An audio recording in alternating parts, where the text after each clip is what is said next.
The Portrait of a Lady, Class 11, Line by Line Hindi Explanation, Part 2. Hello learners, स्वागत है एक बार फिर से आप सबका मेरे चैनल एडिफिकेशन इंग्लिश क्लासेस में। मैं हूं आपका दोस्त और टीचर नितेश उपाध्याय। ये video the portrait of a lady class 11 line by line Hindi explanation का पार्ट 2 है। पार्ट 1 मैंने साथ में डाला हुआ है, लिंक नीचे डिस्क्रिप्शन में है, पहले आप उसको देखें तब बढ़ें। अगर आपने वो देख लिया तो चलिए आगे बढ़ते हैं हम इस कहानी में। तो आगे ये कहते हैं, When I went up to university, I was given a room of my own. जब मैं कॉलेज में गया तो मुझे अपना अलग कमरा दे दिया गया। अब तक तो ये और दादी एक ही कमरे में रहते थे, पर अब इनका अलग कमरा हो गया। The common link of friendship was snapped. जो इकलौता एक लिंक था, साझा लिंक हमारी दोस्ती का, वो टूट गया। क्या था वो साझा जोड़? वो था एक कमरा जिसमें ये साथ में दादी के रहते थे बचपन से, लेकिन अब ये यूनिवर्सिटी जाने लगे, इनका कमरा अलग हो गया। My grandmother accepted her seclusion with resignation. मेरी दादी ने अपने इस अकेलेपन को आत्मसमर्पण के साथ स्वीकार किया। रेजिग्नेशन के साथ, रेजिग्नेशन का मतलब यहाँ सरेंडर है। सिक्लोजन कहा जाता है अकेलेपन को। मेरी दादी को ये जो अकेलापन मिला मेरे रूम में से हटने से, उन्होंने इसको आत्मसमर्पण के साथ स्वीकार किया, क्योंकि उन्हें पता था इस बारे में वो कुछ कर नहीं सकती थी। She rarely left her spinning wheel to talk to anyone. शायद ही कभी वो अपने चरखे पर से हटती थी कि किसी से बात कर सके। सारा वक्त वो अपने चरखे पर काम ही करती रहती थी। पुराने ज़माने लोग अक्सर चरखे पे सूत वगैरह काता करते थे। From sunrise to sunset, she sat by her wheel, spinning and reciting prayers. सुबह से लेकर शाम तक, सूरज निकलने से लेकर सूरज के ढलने तक, वो अपने चरखे के पास बैठी रहती थी, उसको घुमाती रहती थी और प्रार्थना करती रहती थी। Only in the afternoon, she relaxed for a while to feed the sparrows. बस दोपहर में ही थोड़ी देर के लिए वो आराम करती थी। किस लिए? गौरैयों को खिलाने के लिए। While she sat in the veranda, breaking the bread into little bits, hundreds of little birds collected round her, creating a veritable bedlam of chirpings. जब वो बैठती थी बरामदे में, ब्रेड के छोटे छोटे टुकड़े करती थी और सैकड़ों चिड़िया को खिलाती थी। नहीं, जब करती थी चिड़ियों को खिलाने के लिए, तो सैकड़ों चिड़िया, छोटी छोटी नन्ही चिड़िया उनके इर्द गिर्द इकट्ठा हो जाती थी और अपनी चहचहाहटों से, अपनी जो आवाज़ थी उनकी बोलने की, चिड़ियों की, उन चहचहाहटों से वो एक तरीके का शोरगुल, हंगामा वहाँ क्रिएट कर देती थी। वेरिटेबल का मतलब होता है सच में, जो जिसको देख के आपको लगे कि हाँ ये सच्ची चीज़ है। और बेडलम हंगामे को कहा जाता है यहाँ शोरगुल के सेंस में। चिरपिंग उनकी चहचहाहट को कहा गया है, चिड़िया जो आवाज़ करती। तो काफ़ी ज़्यादा शोरगुल वो करती थी दादी के इर्द गिर्द इकट्ठा होकर। Some came and perched on her legs, others on her shoulders. कुछ आती थी उनकी टांगों पे बैठ जाती थी, उनके पैरों पे, कुछ आकर उनके कंधों पे बैठ जाती थी। Some even sat on her head. कुछ तो ऐसी थी जो आके उनके सर पर भी बैठ जाती थी। But she smiled but never should them away. मेरी दादी मुस्कुराती थी ये सब देखकर, लेकिन कभी उनको भगाती नहीं थी। शूड का मतलब यहाँ शू, जो लोग कहते हैं ना शू जानवरों को, उस सेंस में, तो वो कभी भगाती नहीं थी। It used to be the happiest half hour of the day for her. ये उनके पूरे दिन का सबसे खुशी से भरा आधा घंटा हुआ करता था मेरी दादी का, जो ये चिड़ियों के साथ गुजारती थी। When I decided to go abroad for further studies, I was sure my grandmother would be upset. जब मैं विदेश जा रहा था, जाने का निर्णय लिया मैंने आगे पढ़ाई के लिए, मुझे भरोसा था कि मेरी दादी बड़ी परेशान होंगी। I would be away for 5 years and at her age one could never tell. कहते हैं कि मैं 5 साल के लिए जाने वाला था और उनकी उम्र में पता ही नहीं लगता था। कोई बता नहीं सकता था, क्या नहीं बता सकता था कि कितने दिन वो जिंदा रहेंगी यहाँ पे ये चीज़ ही कहना चाहते हैं। आगे कहते हैं but my grand mother could, लेकिन मेरी दादी बता सकती थी। कोई नहीं बता सकता था इस उम्र में कि कोई कितने वक्त तक रह पाएगा दुनिया में, लेकिन मेरी दादी बता सकती थी। She was not even sentimental, वो ज़रा भी जज्बाती नहीं हुई मेरे जाने की खबर सुनकर। She came to leave me at the railway station but did not talk or show any emotion. वो मुझे छोड़ने रेलवे स्टेशन तक आई, लेकिन उसने ना कोई बातें की उन्होंने और ना ही किसी तरह के भाव दिखाएं, जज्बात दिखाएं। हर lips moved in prayer, her mind was lost in prayer. उनके होंठ प्रार्थना में बुदबुदा रहे थे, प्रार्थना को पढ़ रहे थे और उनका दिमाग उस प्रार्थना में ही खोया हुआ था।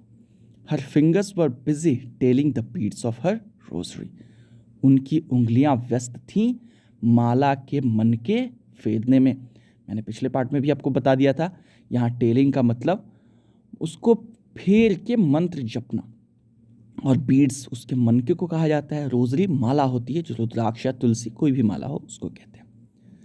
Silently she kissed my forehead and when I left I cherished the moist imprint as perhaps the last sign of physical contact between us. बड़ी खामोशी से मेरी दादी ने मेरा माथा चूमा और जब मैं वहाँ से निकला तो मैंने उस चुंबन को, मेरे माथे पे जो उनके चूमने का गीला निशान था, उसको मैंने ऐसे संभाला जैसे शायद वो हमारे बीच किसी भी तरह का फिजिकल कांटेक्ट की आखिरी निशानी हो, यानी कि शायद हम कभी गले ना लग पाए, मिल ना पाए। But that was not so, लेकिन ऐसा नहीं था। After 5 years I came back home and was met by her at the station. 5 साल के बाद जब मैं लौटा तो मेरी दादी मुझे स्टेशन पर ही मिली। She did not look a day older, ऐसा लग रहा था जैसे एक दिन भी उनकी उम्र और नहीं बढ़ी हो जितना मैं छोड़ के गया था उससे। She still had no time for words, and while she clasped me in her arms, I could hear her reciting her prayers. अब भी मेरी दादी के पास कुछ कहने को समय नहीं था, लेकिन जब उन्होंने मुझे अपनी बाहों में भरा तो मैं सुन सकता था कि वो अब भी अपनी प्रार्थना जप रही थी। Even on the first day of my arrival, her happiest moments were with her sparrows whom she fed longer and with frivolous rebukes. कहते हैं कि यहाँ तक कि इतने सालों के बाद जब मैं पहली बार आया था तो मेरा पहला दिन था वहाँ आने का मेरे घर पे, लेकिन फिर भी उस दिन का मेरी दादी का सबसे जो खुशी से भरा क्षण था वो मेरा आना नहीं था। ये नहीं था कि मेरा पोता इतने दिनों के बाद आया है तो उससे मैं खुश हूँ, नहीं, बल्कि वो सबसे ज़्यादा खुश थी अपनी गौरैयों के साथ, जिनको अब वो ज़्यादा देर तक खिलाती थी और प्यार भरी झिड़कियों के साथ खिलाती थी। फ्रिवलस मतलब मजाकिया भी होता है, प्यार वाला, प्यार मोहब्बत वाली टोन जिसमें हो, हंसी मजाक खेल कूद वाली, वैसा कुछ। और रीबुक्स यहाँ पे डांट फटकार को कहा है, झिड़की जो मीठी झिड़की आप लोग देते हैं ना किसी को, उस तरीके की। इन the evening a change came over हर, शाम में एकाएक उनमें एक परिवर्तन आ गया। शी डिड नॉट प्रे, उन्होंने प्रार्थना नहीं की। She collected the women of the neighbourhood, got an old drum and started to sing. मेरी दादी ने अड़ोस पड़ोस की औरतों को इकट्ठा किया, एक पुराना ढोल लिया और गाना शुरू कर दिया। For several hours she thumped the sagging skins of the dilapidated drum and sang of the homecoming of warriors. काफ़ी घंटों तक उन्होंने उस ढीले ढाले वो जो ड्रम था, dilapidated मतलब ये बेसिकली dilapidated भी पढ़ते हैं इसको।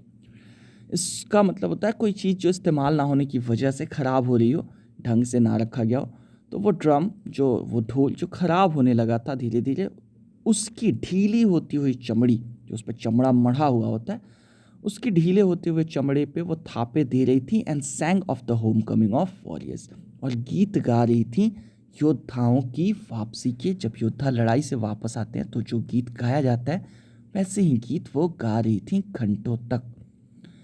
We had to persuade her to stop to avoid over straining. उन्हें बड़ी मुश्किल से हमने राजी किया कि अब चुप हो जाओ, अब बंद कर दो, कहीं ऐसा ना हो कि आपका गला बैठ जाए। ओवर स्ट्रेन का मतलब होता है ज़्यादा तकलीफ़ उठाना, यहाँ गला बैठ जाए ज़्यादा गाने से, उस सेंस में। परसुएड का मतलब होता है किसी को किसी काम के लिए राजी करना। खैर, that was the first time since I had known her that she did not pray. जब से मैं उसे जानता था, उन्हें जानता था, अपनी दादी को, तब से ये पहली बार था जबकि मेरी दादी ने प्रार्थना नहीं की। The next morning she was taken ill. अगली सुबह मेरी दादी बीमार पड़ गई। It was a mild fever and the doctor told us that it would go, but my grandmother thought differently. बिल्कुल ज़रा सा हल्का सा बुखार था। डॉक्टर ने हमें कहा जल्दी ख़त्म हो जाएगा ये, लेकिन मेरी दादी कुछ और ही सोच रही थी। वो नहीं सोच रही थी जो डॉक्टर सोच रहा था। मेरी दादी का अलग ओपिनियन था। She told us that her end was near. उन्होंने हमें बताया कि उनका अंत अब नज़दीक है। She said that since only a few hours before the close of the last chapter of her life she had omitted to pray, she was not going to waste any more time talking to us. उन्होंने हमसे कहा कि मेरी ज़िंदगी का अंतिम अध्याय ख़त्म होने वाला है, अंतिम अध्याय बंद होने वाला है, और उसके कुछ ही घंटे पहले मैंने प्रार्थना छोड़ दी। नगाड़े ढोल बजाने लगी मैं। ओमिट का मतलब होता है किसी चीज़ को बंद कर देना, छोड़ देना। मैंने प्रार्थना बंद कर दी, इसीलिए अब मैं और समय आप लोगों से बातें करते हुए बर्बाद नहीं करूँगी, अब मैं सिर्फ प्रार्थना करूँगी। We protested. हमने इस बात का विरोध किया, but she ignored our protests. लेकिन उन्होंने हमारे विरोधों को नज़रअंदाज किया। She lay peacefully in bed praying and telling her beads. मेरी दादी शांति के साथ, बड़े शांति के साथ अपने बिस्तर में पड़ी रही और प्रार्थना करती रही, अपनी माला के मन के फेरती रही। Even before we could suspect, her lips stopped moving and the rosary fell from her lifeless fingers. हमें संदेह भी हो पाता, हमें शक भी हो पाता, हम अभी सोच भी पाते कि क्या होने वाला है, उससे पहले ही उनके होठों ने चलना बंद कर दिया। जो बुदबुदा के मंत्र पढ़ती थी, उनके होठ रुक गए और माला उनके हाथों से, उनकी बेजान उंगलियों से गिर पड़ी। A peaceful pallor spread on her face and we knew that she was dead. एक बड़ी सादी, बड़ी शांति से भरी सादगी, पैलर वैसे फीकेपन को कहा जाता है, चेहरे के पेलनेस को, बट हाँ वही सफ़ेदी के सेंस में, एक बड़ी शांतिपूर्ण सफ़ेदी मेरी दादी के चेहरे पर चारों तरफ फैल गई और हमें पता चल गया कि वो मर चुकी है। We lifted her off the bed and, as is customary, laid her on the ground and covered her with a red shroud. हमने उन्हें बिस्तर से उठाया और जैसा कि रिवाज है, हमने उन्हें जमीन पर लिटा दिया, एक लाल कफन में लपेटकर, लाल कफन से उनको ढक दिया। After a few hours of mourning, we left her alone to make arrangements for her funeral. ये जो MOURNING है, इसको मॉर्निंग नहीं, इसको मॉर्निंग ही पढ़ते हैं, जैसे सुबह वाली मॉर्निंग होती है, हालांकि इसका यूज़ मातम के सेंस में होता है। After a few hours of morning, कुछ वक्त तक मातम मनाने, रोने के बाद हम उन्हें अकेला छोड़कर उनके अंतिम संस्कार का इंतज़ाम करने चले गए। In the evening we went to her home with a crude stretcher to take her to be cremated. शाम में हम उनके कमरे में एक अर्थी लेकर गए ताकि उन्हें लेकर जाया जा सके उनके दाह संस्कार के लिए। The sun was setting and had lit her room and veranda with a blaze of golden light. सूरज अब ढलने वाला था, इसकी वजह से सूरज ऐसे एंगल पे था जिससे उनका रूम और बरामदा सुनहरी रोशनी से भर चुका था। We stopped half way in the courtyard. हम जब दादी को उठाकर लेकर आ रहे थे तो आधे रास्ते में आंगन में ही हमें रुक जाना पड़ा। All over the veranda and in her room, right up to where she lay dead and stiff wrapped in the red shroud, thousands of sparrows sat scattered on the floor. कहते हैं आगे पूरे बरामदे में और उनके कमरे में, वहाँ तक जहाँ तक वो उन्हें लिटाया गया था, मृत शरीर को उनके लपेट कर लाल कफन में उनको लिटाया गया था, वहाँ तक कई हजारों गौरैयाँ बैठी थीं, स्कैटर्ड ऑन द फ्लोर, पूरे फर्श पे इधर से उधर बिखरी हुई। मतलब इनकी दादी की जो लाश थी, जब इसको ये लोग उठाकर ले जाने लगे तो इन्होंने क्या पाया कि पूरा आंगन, पूरा बरामदा, पूरे सारे कमरे सभी हजारों गौरैयों से भरे पड़े हैं जो बैठी हुई हैं ज़मीन पे, यहाँ वहाँ कहीं जगह। देयर वॉज नो चर्पिंग, उन चिड़ियों की कहीं कोई चहचहाहट नहीं थी, जैसा कि आपने पिछले कुछ पैराग्राफ्स पहले पढ़ा था कि चिड़िया जब आती थी गौरैया तो कितना चहचहाती रहती थी, हंगामा हो जाता था, शोरगुल हो जाता था, लेकिन आज कोई चहचहाहट नहीं थी। We felt sorry for the birds and my mother fetched some bread for them, हमें बड़ा बुरा लगा उन गौरैयों के लिए कि आज वो कितने उदास होंगी। मेरी माँ थोड़ा ब्रेड ले आई। अब यहाँ ब्रेड हो सकता है वो जो वाइट ब्रेड मिलता है दुकानों में, या रोटी भी हो सकती है। पहले आमतौर पे रोटियों को ब्रेड कहा जाता था, लेकिन आपने ध्यान दिया होगा खुशवंत सिंह साहब ने यहाँ खास तौर पे चपाती वर्ड यूज़ किया, तो हम लोग यहाँ मानेंगे ये ब्रेड ही है, वाइट ब्रेड जो भी है। तो मेरी माँ कुछ ब्रेड उठाकर लाई उन चिड़ियों के लिए। She broke it into little crumbs, उन्होंने ब्रेड्स को तोड़ा छोटे छोटे टुकड़ों में। The way my grandmother used to and threw it to them, बिल्कुल वैसे ही जैसे मेरी दादी तोड़ा करती थी, और इन्होंने चिड़ियों को खिलाना शुरू किया। The sparrows took no notice of the bread, लेकिन उन गौरैयों ने ब्रेड पे ध्यान भी नहीं दिया। When we carried my grandmother's corpse off they flew away quietly, जब हम लोग अपनी दादी की लाश को उठाकर ले चले, वहाँ से चल दिए, तो बस चिड़िया शांति से, सारी गौरैयाँ वहाँ से उड़ गईं। Next morning the sweeper swept the bread crumbs into the dustbin, अगली सुबह जब झाड़ू पोंछा करने वाला आया तो उसने सारे ब्रेड के टुकड़ों को बहार के कहाँ डाल दिया? कचरे में।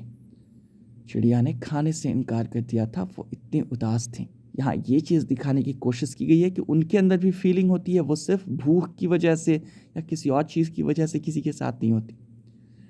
तो ये कहानी हमारी यहाँ ख़त्म हुई। काफ़ी बेहतरीन कहानी थी, लेकिन मैं उम्मीद करूँगा कि मैंने आपको अच्छे तरीके से, बेहतरीन तरीके से पढ़ाया हो, आपको समझ में आया हो।